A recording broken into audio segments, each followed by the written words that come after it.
If you have any problems with our website, you need to clear the cache and delete cookies of your browser.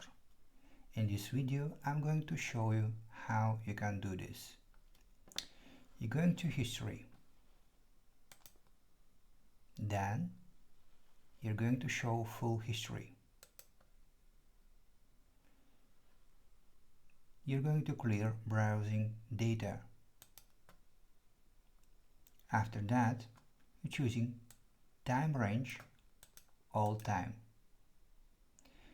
Choose Browsing History, Download History, Cookies and Other Site Data, Cached Images.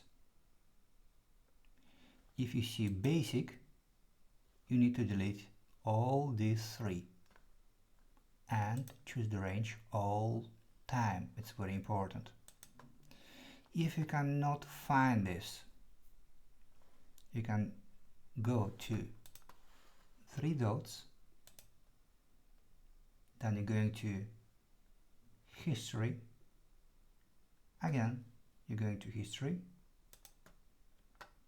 You're going to clear browsing data, and you're choosing Basic or Advanced tab, and you're choosing Browsing History, Download History, Cookies and Other Site Data, Cached Images and Files. Click on Clear Data.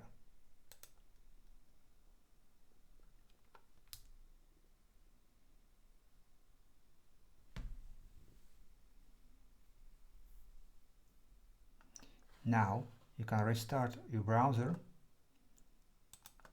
and try to log in.